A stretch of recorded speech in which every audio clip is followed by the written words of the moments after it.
ya cambió. Bolivia ya no es la Bolivia de hace 20 años. O sea, ya es mentir decir que acá no puedes.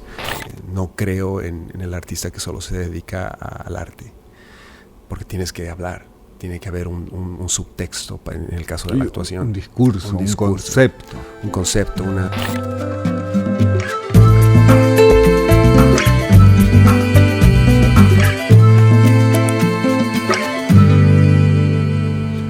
Hola, bienvenidos al podcast del CCP, este espacio que hemos creado para compartir un momento con artistas, gestores culturales, activistas, bolivianos y bolivianas que trabajan para la gestión cultural por el desarrollo de nuestras artes en el sentido más positivo que queremos reflejar en este espacio.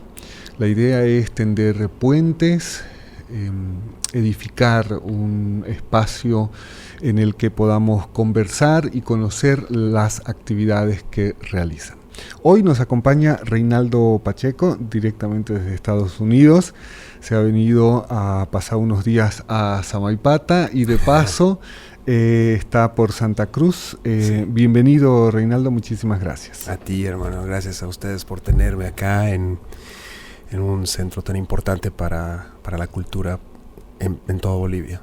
Nuestra idea es compartir el trabajo que estás realizando, pero sobre todo conocer cuál ha sido esa dinámica de crecimiento para que la gente un poco conozca esa trayectoria que tienes, ¿no? ¿Cómo se te dio esto de la actuación? ¿Cuándo comenzaste? Después de ver qué película dijiste, yo quiero dedicarme a esto. Bueno, yo soy de La Paz, nací y crecí allá, y la primera vez que pisé el teatro fue en el Teatro del Colegio La Salle. Era el Festival Indivisa Manet, y recuerdo la primera vez que sentí esa interacción con el público, la energía, y cómo con una palabra, con un gesto, con una sonrisa, tú puedes mover a un grupo, a una masa. Fue algo muy, muy fuerte, muy impactante. Y de ahí comencé a trabajar en diferentes teatros. Trabajé en la Filarmónica de Bolivia, hacía teatro pobre, que es el teatro de Grotowski, más que todo, teatro del oprimido, como lo llaman. Trabajábamos en teatro de la calle, cajas negras. He estudiado con todos. Tenía mucha sed por aprender, mucha necesidad de encontrar información, y en esa época no había internet. Yo ya tengo 40 años. Entonces en esa época el internet estaba comenzando y los textos llegaban por extranjeros, por gente que visitaban Bolivia para dar talleres. Ese fue mi amor con el teatro, con las tablas. Yo ya descubrí el cine. Recuerdo en la Plaza Murillo, mi papá me llevó a ver una película que se llamaba, era de Valdivia. Y ¿cómo se llama esta película? Que es una de las más bonitas que he visto hace 30 años casi. Y estaba Kay del Castillo, de Damián Bichir. ¿Alguien recuerda el nombre? American Visa. Exacto. Y bueno, ya era un nene, tenía 12 años. Pero ver mi ciudad, mi pueblo, mi gente plasmada en la pantalla grande y conectarme con una historia y prácticamente me dio la posibilidad de soñar, de imaginar que yo también podría estar en la pantalla grande. Y esa fue la primera película que vi en el cine boliviana, contemporánea, con grandes actores, muy buena dirección, trabajo de fotografía, etc. Y ahí fue cuando dije, wow, si hay estas historias puede haber más. Y ahí me atreví a soñar, que en esa época era decir como voy a ser astronauta, ¿no? Ahora claro, ya es diferente porque tenemos YouTube, tenemos plataformas que, bueno, pueden apoyar, digamos, a las mini producciones, o desde tu celular puedes llegar al mundo. Pero en esa época era como realmente tenías que dejar todo para irte. Y además que la misma producción del cine te obligaba a mirar desde otro ángulo, ¿no? Ahora yo creo que puede ser quizá un poco más fácil en el tema de de que ese mundo se ha de alguna manera abierto mucho más, ¿no? No solamente las oportunidades, sino en los temas técnicos, ¿no? En el tema de los contactos, la virtualización de muchos de estos aspectos que antes era tan difícil y por eso habían tan pocas producciones, por eso habían tantas barreras, ¿no? Al momento de querer entrar o querer construir un mundo cinematográfico. Absolutamente. O sea, hacer cine era, para empezar, carísimo porque todo era cine. Era el celuloide. Entonces ahora con la digitalización realmente ha habido un boom de creatividad y, como tú mismo dices, las posibilidades de poder llegar al mundo ahora son completamente diferentes a esa época. ¿Y cómo fue ese periodo en el que ya estabas más decidido a hacer lo que querías hacer? Todo ese proceso de formación que has tenido, y quisiera que nos contes un poco de algunas de tus primeras experiencias ya frente a la cámara, detrás de la cámara. ¿Cómo fue? Claro. Bueno, terminé, literalmente me comí todos los talleres de teatro, los grupos de teatro, trabajé con la Filarmónica, Pato Hoffman, David Mondaca, Norma Quintana, teatro, ¿cómo se llama este teatro? El Teatro de los Andes, trabajé en la Science, en el San Ignacio, o sea, ya no podía yo crecer como artista. Claro, ese es un tema de los artistas bolivianos, ¿no? Llega un momento en el que tocas un techo, ¿no? Después de haber absorbido absolutamente todo lo que es posible hacerlo en formación, ¿no? En todas estas actividades del país, y llega un momento en el que o te condenas a repetirte, ¿no? y claro, con el paso de los años a convertirte en una vaca sagrada, o empiezas a hacer otras cosas un poco quizá más alejadas de tu vocación, por así decirlo, ¿no?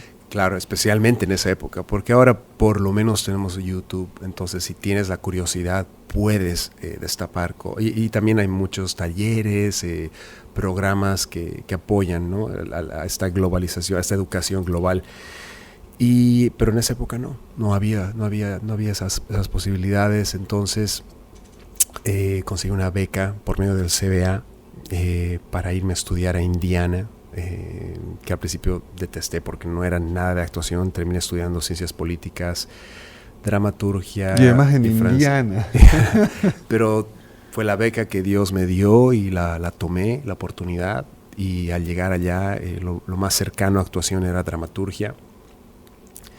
Siempre me interesaban mucho las ciencias políticas y también yo creo que un buen artista tiene que tener una educación completa. No creo en el artista que solo se dedica al arte, porque tienes que hablar, tiene que haber un subtexto en el caso de la actuación. Un discurso, un concepto. Una voz, ¿no? Una perspectiva, un punto de vista. Y estudié ciencias políticas y también francés. Ya me empecé un poco a desviar hacia la dramaturgia porque estaba escribiendo muchos guiones, pero después de terminar las 3 licenciaturas dije no, lo que yo quiero es actuar. Apliqué a becas, en ese proceso estaba estudiando también, fui a México, fui a Francia, todo con actuación, pero ya oficialmente dedicarme a estudiar actuación fue en la maestría, que fue en la Universidad de USC, University of Southern California, en Los Ángeles, y fueron 3 años hermosísimos, hermano. Estudié, o sea, despertaba 9 de la mañana con 10 actores de todo Estados Unidos que habíamos audicionado por 3 años, y era estudiar Stanislavski, Meissner, Grotowski, Linklater, técnicas de clown, teatro absurdo, texto contemporáneo. O sea, realmente fue una delicia. Fue una inmersión. Era lo que tanto yo añoraba y quería, y finalmente se me dio. Y al terminar la maestría teníamos 2 noches que se llama el Showcase, que es donde tú presentas tu talento, y es como un teatro como este, un poquito, tal vez 2 veces más grande que este, y la universidad trae a directores de casting, agentes, productores, gente de la industria, ¿no? Para que vengan a conocer ese talento que han entrenado por 3 años, y tú tienes dos escenas. O sea, tienes como 6 minutos para mostrar tu talento. Y en esa época, que todo era, no era todo digital, ellos tenían una foto tuya, atrás tenían tu información y ahí tomaban notas. Entonces, de lo que veía. Claro, entonces tú hacías la escena y veías todo el teatro negro y fue muy estresante porque no todos salimos con agente, la verdad, sería mentir. De los 10 creo que salimos 3 con representación de ese showcase. Y bueno, de ahí conseguí mi primer agente comercial, un agente para cine y televisión.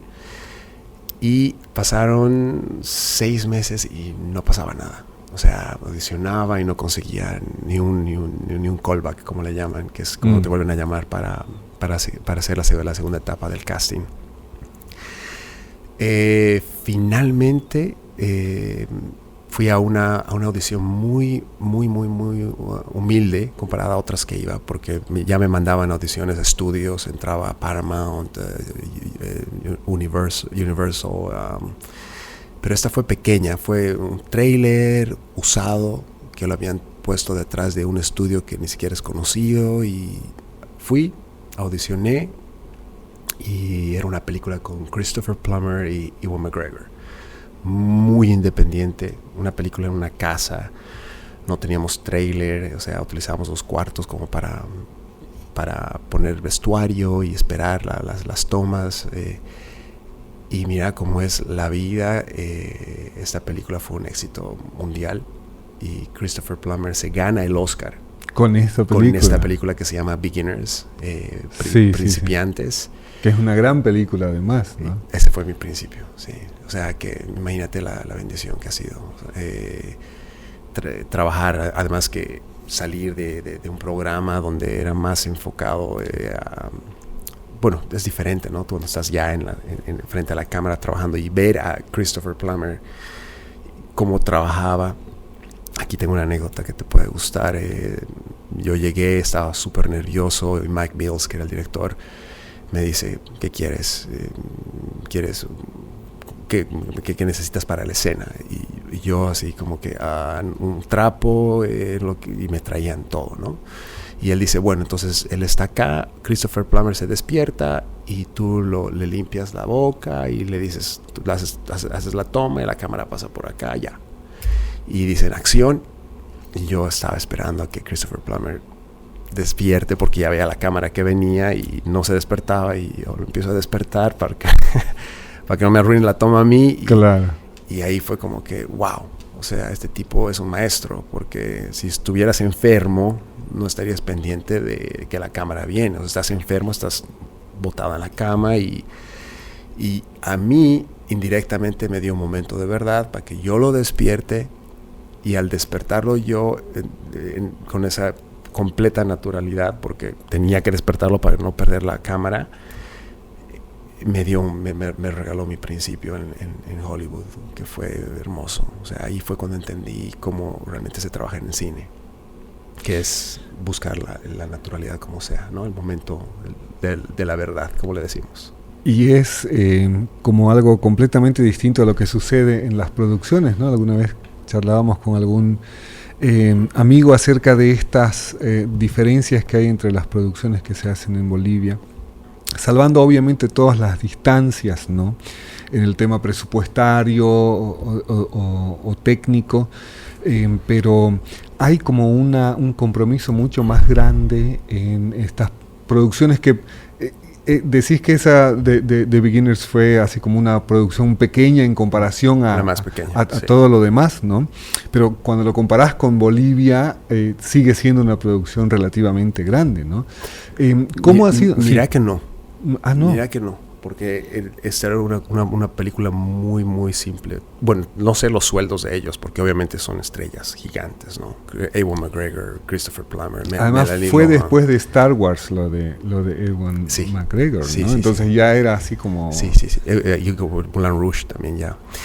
Pero para mí fue muy lindo porque entendí que no es la parte técnica. No es la parte técnica, es más que todo la actuación. Y ahí también comprendí la responsabilidad que tiene el actor, porque tú puedes destrozar un proyecto multimillonario. Y es la parte más delicada. Y la historia, ¿no? Creo que la actuación y la historia, el guión son dos aspectos ineludibles y fundamentales en cualquier producción. Total. Por ejemplo, ahora acabamos de hacer Fuertes, que ya están en el cine y pueden verla. O sea, no tenía comparación con esa película. Fuertes fue una cosa increíble, gigante. Absolutamente de acuerdo. Absolutamente. Sí. Me gustó de todas. Yo he visto casi todas las películas que surgieron, digamos, con el financiamiento de intervenciones urbanas, que era un proyecto en el que también trabajaba. Y Fuertes, no solamente la historia, ¿no? Que me parece que está muy bien lograda, o las actuaciones también que están logradas, sino todo la cinematografía, ¿no? La cinematografía de la película es impresionante, ¿no? Y creo que al final lo logra, ¿no? Es una película que realmente logra su cometido. Sí. El valor de producción que ya estamos empezando a hacer en Bolivia es increíble. Pero esa película fue muy simple, muy pequeña y mira que le dio el Oscar a Christopher Plummer después de 60 años de carrera en Hollywood. Sí. ¿Cuándo empiezas a pensar en la escuela de actuación? ¿Cuándo te empieza a interesar más el casting, ¿no? Como una herramienta tan vital para las producciones? ¿Y cuándo te empiezas a entrar un poco más en ese mundo? Mira, el momento que yo me fui fue una promesa que yo hice a Dios, porque fue muy frustrante para mí. Pero ya cambió. Bolivia ya no es la Bolivia de hace 20 años. O sea, ya es mentir decir que acá no puedes. Por ejemplo, tenemos a influencers que tienen 5 millones, tenemos esa niña que vive en el altiplano, que de pronto la siguen en México, en Perú o en Argentina. Entonces, pero en esa época yo estaba muy frustrado porque no había la información. Entonces me prometí a Dios que si alguna vez yo podía trabajar y lograrlo allá, iba a devolver a Bolivia el conocimiento, por lo menos. Y así surge APA, que es el Hollywood Academy of Performing Arts, que en realidad es una empresa boliviana, porque la hice para Bolivia con mi hermana y con muchos actores de La Paz más que todo. Y la escuela fue un éxito, se expandió en La Paz, Cochabamba, estaba también en Santa Cruz antes de la pandemia, Tarija. Bueno, ahora las escuelas físicas las hemos cerrado, pero mundialmente estamos en 18 países. Y mira que la escuela creció tanto en Bolivia que empezamos a dar talleres en Miami, empezamos a dar talleres en Los Ángeles, y hoy en día es una de las escuelas más importantes para la parte latina en Estados Unidos. He trabajado como profesor privado gracias a la escuela con la Kardashian, Kendall Jenner. Recién acabamos de trabajar con Karol G para una serie que está haciendo con Sofía Vergara.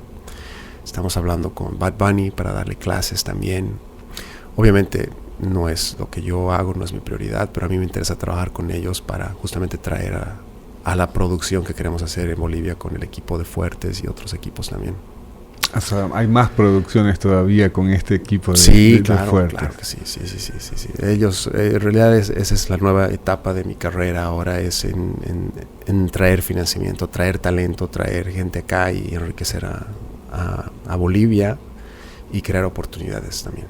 ¿Cuál ha sido la producción cinematográfica más grande en la que has trabajado? Puede ser la película de Sandra Bullock. Participaste en esa también, ¿no? Sí, claro. En realidad ese fue mi protagónico en Hollywood, que me abrió las puertas allá, porque hasta esa época, después de Beginners, me pusieron en una categoría de actor joven latino que trabaja con ganadores del Oscar, porque mi demo con Christopher Plummer. Qué específica esa característica, ¿no? Sí, mira que los que trabajaron con ganadores de Oscar, los que no. Claro. Está como muy bueno esto. No, hermano, fue un gol y fue una bendición muy grande, porque después de trabajar con él, trabajé con otra leyenda que se llama Ernesto Borgnine. No sé si lo conocen, ya es mayor, pero él también ganador del Oscar. Trabajamos con June Squibb, que fue nominada al Oscar también, y en realidad ese fue el camino que me llevó a trabajar con Sandra y con Billy Bob, porque estaban buscando un actor joven con mi perfil, y mira cómo es que Bolivia encajó en la historia. Y irónicamente la producción más grande que hice no fue Our Brand is Crisis, Experta en Crisis. Fue una película con Kay del Castillo y Eva Longoria que se llamaba Sin Hombres, en la que justamente yo aprendí que lo más importante no es la producción, sino la historia, porque fue una película que no le fue muy bien, la verdad, pero fue gigante. O sea, teníamos un montón de trailers y tenía todas las características de una mega producción hollywoodense. Yeah. Se llamaba Sin Hombres y la pueden encontrar. Es divertida, obviamente súper agradecido de estar en esa película, pero no. O sea, cuando yo la fui a ver al cine dije, wow, o sea, no es la producción, no es el dinero que está detrás, sino es el alma del guión y el alma del actor, bien dirigido, ¿no? A propósito de eso, precisamente, hemos constatado después de toda esta pequeña ola de películas bolivianas que te decía, precisamente impulsadas por intervenciones urbanas, la creación de ADECINE, toda esta aura que hay ahorita en el país respecto al cine, y los que hemos ido a ver las películas, porque yo voy por una obligación autoimpuesta, ¿no? Que tengo que ir a ver todas las películas bolivianas y las producciones que se hacen. Y entonces hablábamos con algunos amigos acerca de las deficiencias y las falencias que aún persisten en el cine boliviano. Y entonces podrías poner como un espacio en el que te tocó quizá desenvolverte, en el que no había plata, no había plata y no habían recursos técnicos que puedan facilitar la producción de una película, ¿no? Eso ha sido durante muchos años el discurso, claro, que se ha manejado, y que sí era cierto, efectivamente era cierto, ¿no? No había plata, no había financiamiento, no había un programa estatal, no habían facilidades, los bancos te prestaban muy rara vez plata para hacer una película, y todo el tema técnico era muy difícil, ¿no? El celuloide, las cámaras, toda la producción que se necesitaba. O sea, cuando uno revisa la historia de San Ginés, por ejemplo, ¿no? Uh-huh. Y todo ese trabajo tan grande y minucioso a la vez que ha hecho para hacer sus películas, ¿no? Con estas sobras de celuloide que compraba, le regalaban, ¿no? Y de repente estamos en esta otra parte de la historia, por decirte, en donde todo lo se ha digitalizado, en donde tú puedes hacer con una de estas cámaras una película realmente, o sea, literalmente puedes hacer una película con tu iPhone, literal, sí. En donde todas las barreras técnicas se han roto y tienes las posibilidades de hacerlo. En donde hoy día quizás es un poco más fácil encontrar financiamiento, ¿no? Es, digamos, haces un crowdfunding, tenés una fundación en Estados Unidos o en Europa que se dedica a financiar proyectos en países como Bolivia, por ejemplo, ¿no? Digamos que es un poco más fácil ahora. Y de repente te das cuenta de que, como vos bien lo has dicho, no es lo que se necesita. Y entonces de repente te das cuenta de que depende mucho de la historia, el éxito de una película. Total. Y de los actores. Dos elementos fundamentales del cine en el mundo, de los que lastimosamente carecemos en el país. O no sé si es que carecemos, porque yo te decía, hicimos toda esta reflexión para saber qué es lo que pasa en el cine. Sí. Ya no hay muchas excusas, ¿no? Entonces es un tema de profesionalización de los actores, es un tema de clínicas de guiones, es un tema de la participación o la formación de escritores, de guionistas, de gente que esté comprometida. Y yo alguna vez decía, no voy a nombrar la película obviamente que fui a ver, pero decía, si esta película la hubiera montado alguien que no sea el director, hubiera sido completamente distinta, ¿no? Porque claro, sigue siendo difícil hacer cine en el país y el director, el productor se agarran tanto de ese proyecto, le invierten tanto, ¿no? Que entonces me imagino que debe ser muy difícil decir, ¿sabes qué? Montalo vos o vos hacé esta otra cosa, porque al final es un proyecto en el que está invirtiendo vida, plata, tiempo, ¿no? Sí, y sí, debe sí. ser muy difícil, pero hay un par de películas en Bolivia que yo te aseguro que si lo hubiera dirigido alguien más, que si lo hubiera montado otra persona, hubiera sido un éxito esa película. Si no hubiera estado con la mirada del director, que seguramente se empecinó porque era su bebé y era su gran apuesta. Sí, ¿verdad? Es verdad.